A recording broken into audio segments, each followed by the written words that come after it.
According to the Hebrew and Christian Bibles, Adam and Eve were the first humans God created, and I'm going to talk about the meaning of their names, and I'll start with Adam's first. The Hebrew name for Adam is Adam, which means red man. The first time you see it is in Genesis 1:26, where God says, "Let us make man in our image." In the biblical texts, God let this be his name because he was the first man. His name means red man because God formed him out of the Adama, meaning red soil. The meaning of Eve's name that Adam gave her is the Hebrew name Kava, which means life, but in the sense of one who gives life, life giver, and it first appears in Genesis 3:20. Adam calls his wife's name Eve because she was the mother of all living. Her name is related to the verb kava, used only poetically. It means to live. However, poetically it means to tell or declare. The reason is that, in the culture of ancient Hebrews, your breath is your life, and you use your breath to speak. Hence, the meaning to tell or declare. And here's a clip from an interview with Professor Nathaniel Barak from the Israel Institute of Biblical Studies, talking about the names of Adam and Eve.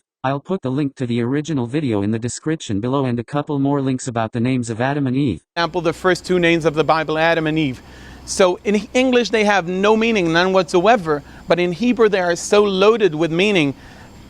Adam, or Adam in Hebrew, is related to the word Adama, earth or soil, because Adam was made of the soil, of the ground, of the earth. And it is also related to the word dam, which is blood, because according to biblical law and biblical perception, the blood is the essence of human life. Same goes for Eve, or Chava. In English has no meaning, but in Hebrew it is ample with meaning. The meaning of Chava is actually threefold. First, it has to do with life, she whose profession is giving life.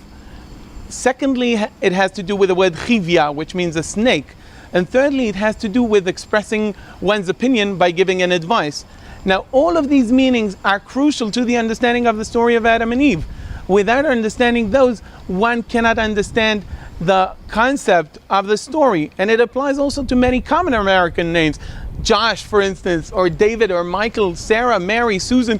All of these are Hebrew names, and they can only be understood in the context of the Hebrew.